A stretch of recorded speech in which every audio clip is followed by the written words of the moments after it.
Hello, Sir Nick. Kumusta po? Redman Toys Raymond here. So, ito sir, testingin natin sir yung unit na order nyo. The Poseidon Triton CQB Airsoft Electric Gun. Okay? So, kinabit ko na sir yung battery. Nasa loob na. Ayan. Okay? So, this is the unit. Okay, may na. Gawin natin ano. So,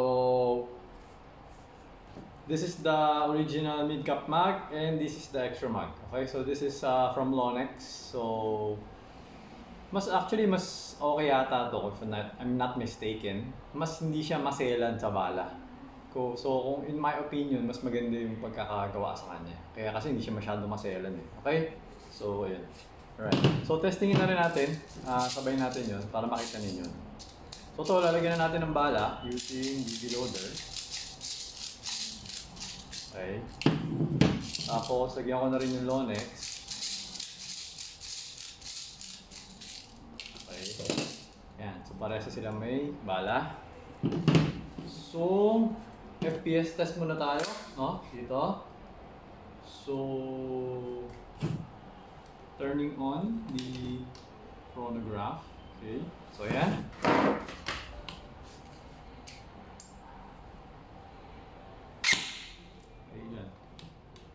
443, 443.9,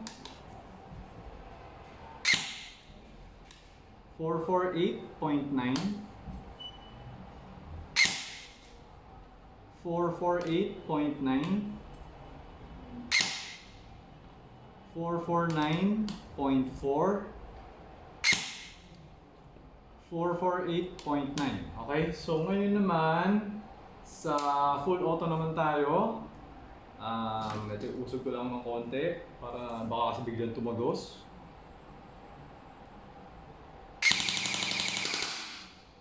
Okay. Yan. So we got 11.7 yata. 11.7 BB at 446.1. Okay, so removing.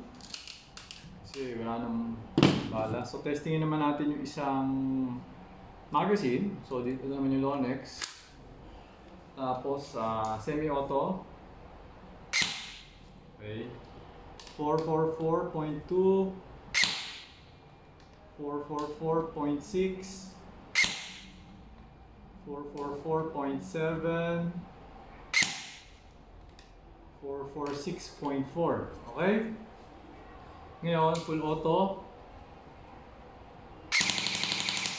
Okay? So, 11.8, 441.5. Okay. Ngayon, programmable ang trigger. So, testingin naman natin. Wait lang, medyo nakalimutan ko na. Okay. Pull, and wait for setting, no? Okay. Game. So, testingin natin. So, dun muna tayo sa full auto, no? So, pull and hold. Yan. So, gawin natin 1, 2, 3. So, 3 shots yung full auto. Gawin natin. Okay. So, wait. Lagyan ko muna ng bala. Lagyan natin ng bala.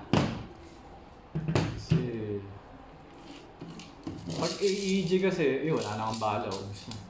Pag AEG kasi talaga, hindi advisable na pinuputok na walang bala. Kailangan may bala. Yung mga gas type yung pwede mo siya iputok kahit walang bala. Pagka AEG, kailangan meron. Okay? So, ayan. Ayan. Okay. So, semi-auto. Anong ginawa ko? 1, diba? Parang may mali. Teka lang, wait. Nag-ano siya nag-tawag doon? Parang double tap, teka. May binary, naging binary yung trigger niya eh. Okay, so may mali yata ako nagawa. Ano ba ginawa ko? Dapat 1, di ba? So, teka lang. 1. 1, 2, 3. Okay. So, ano ginawa ko? Mali yung ginawa ko kasi nag 1, 2, 3 ako. So, na-activate pala yung binary trigger. Okay, nakalimutan ko. Ito, yung full auto, 3 shots to. Hindi siya magpo-full auto. Yan. Okay? So, na-activate ko pala yung una, na-activate yung binary trigger, nakalimutan ko. Okay, kaya, tiga, disable natin yung binary trigger. So, pull and hold. 1, 2, 3. Yan, disable na yung binary trigger. To single na lang to ulit. Tiga, para makita mo. Tiga, ayan. Okay, so, activate natin yung binary trigger. So, pull and hold. 1, 2, 3. Binary trigger activated. So, pag nilagay mo siya sa semi, pag pull, pag bitaw, puputok ulit. Okay? So, ngayon, doon naman tayo sa sensitivity. Although, hindi masyadong importante yun, pero yun. So, ngayon, sensitive kasi yung trigger. Teka lang, disable ko muna yung binary. 1, 2, 3. Okay, so disabled na yung binary. Pero sensitive yung trigger ko. Konting hila ko lang. Puputok na. So gagawin natin, ilalagay natin siya sa pinaka not sensitive. Okay, so pull and hold. 1, 2. Then 1, 2, 3. Okay. So every time, alam niyo naman na to, every time na nagsaset is kailangan nilalagay si safe, no? Okay, so ngayon, hindi na sensitive yung trigger. Ayan, hindi na siya pumuputok. Okay, so medyo nasa likod na. Pag ganyan, ayaw na eh. Ayan, kailangan nasa likod na siya. Pag ganyan, ayaw. Diba?